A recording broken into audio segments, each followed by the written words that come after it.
Ever wondered why some of your favorite 80s flicks haven't gotten the reboot treatment? Well, buckle up as we dive into 7 movies that are so outrageously 80s, they'd send today's scriptwriters running for the hills.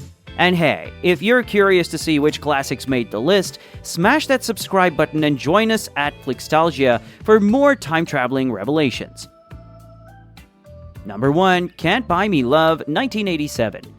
Dive into the plot of Can't Buy Me Love, and you're entering a time machine back to the 80s, where the social hierarchy of high school was both a battlefield and a comedy goldmine. Enter Patrick Dempsey, the quintessential 80s nerd who flips the script by using his telescope savings to catapult himself into the cool kid circle. This isn't just a makeover, it's a total social 180 degree, thanks to a pact with the popular Amanda Peterson. But as Dempsey's character rises in the ranks, he morphs into the kind of guy you'd love to hate, showcasing the transformation with a heavy dose of 80s cheese. The moral of the story? Money can, indeed, buy you a spot at the cool table, and a redemption arc is never too far away, no matter how big of a jerk you've been.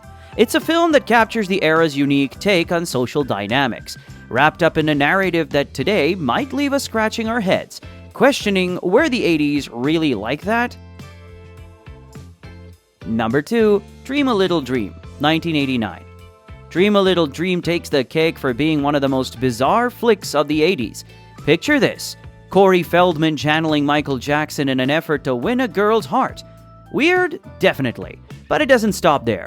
This movie throws us into a twisted body swap adventure that includes an abusive boyfriend, a girl in distress, and parents who've clearly lost their compass. Feldman, while technically playing a teenager, is somehow also the vessel for an elderly man's spirit, adding layers to an already convoluted plot.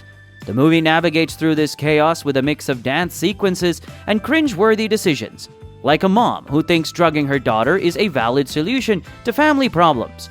It's a storyline that makes you question how it ever made it past the drawing board, let alone earned itself a sequel. Dream a Little Dream is a wild ride that exemplifies the 80s penchant for combining the outrageous with the uncomfortable. Number 3. Zapped, 1982. In the whirlwind of 80s cinema, Zapped stands out for its eyebrow-raising use of superpowers. Imagine Scott Baio as Barney, who instead of using newfound telekinetic abilities for good, embarks on a spree of pranks that have definitely not aged well. The movie's main gag involves Barney using his powers to embarrass girls by magically removing their clothes, a plot device that's more cringeworthy than comedic by today's standards. It's hard to root for a protagonist whose superhero antics lean more towards harassment than heroism. While the 80s might have been a different time with a looser approach to comedy, Zapped serves as a peculiar testament to the era's sometimes questionable taste in humor. The film's take on relationships and power dynamics is a stark reminder of how much the landscape of cinema and its sensibilities have shifted over the years. Number 4. Soul Man, 1986. Soul Man takes the cake for eyebrow-raising premises. A white college student desperate for a Harvard Law scholarship resorts to blackface to qualify for an African-American-only scholarship. Yes, you heard that right. This film spins a narrative that, even with intentions of satire, crashes into a mountain of cringe. The protagonist, played by C. Thomas Howell, navigates his way through Harvard under a poorly concocted disguise, uncovering lessons about race and privilege that are as subtle as a sledgehammer.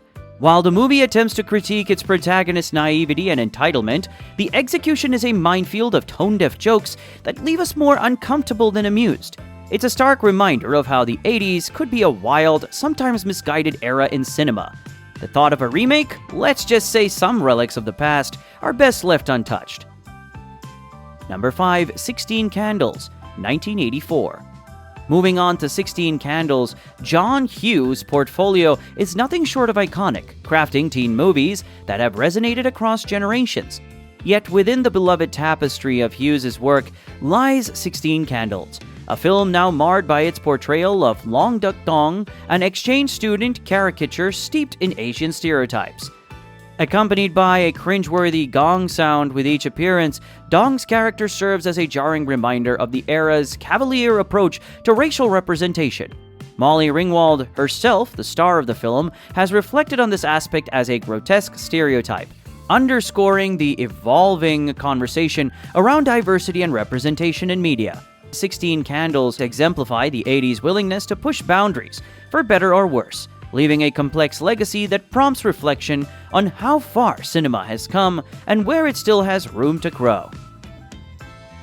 Number 6. Short Circuit, 1986. Short Circuit brings to life an adorable sentient robot, Johnny Five, whose quest for identity and freedom captured the hearts of many. However, nestled within the tale of technology and tenderness is a casting choice that leaves modern audiences perplexed. Fisher Stevens, a white actor, dons brownface to portray Ben Gabitsuya, an Indian roboticist, a decision that today provokes a mix of disbelief and discomfort. This role, magnified in importance in the sequel, is a stark example of Hollywood's past missteps in representation. Stevens himself has expressed regret, marking a shift in understanding and accountability in the industry. While Short Circuit remains a beloved classic for its main storyline, it also serves as a reflection on the evolution of societal norms and the ongoing journey towards more authentic and respectful representation. Number 7. Revenge of the Nerds, 1984. Revenge of the Nerds is a cult classic that at first glance champions the underdog. Yet, beneath its comedic surface lies a web of problematic themes that wouldn't fly in today's society. The film dives deep into a troubling mix of homophobic and racist humor, not to mention a disturbing revenge plot involving hidden cameras and deception for sexual gain. The movie tries to paint these actions as just desserts against bullies, but by modern standards, it crosses numerous lines of consent and decency. It's a stark reminder of how the portrayal of justice in comedy has evolved, highlighting a shift towards a more conscious understanding of the implications of such actions.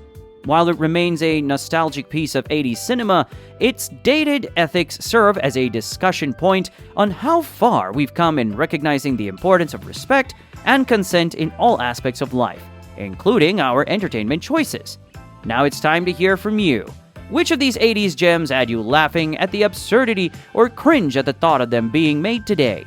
Or is there an outrageous 80s masterpiece we missed that you think deserves a spot on our list? Drop your thoughts in the comments below.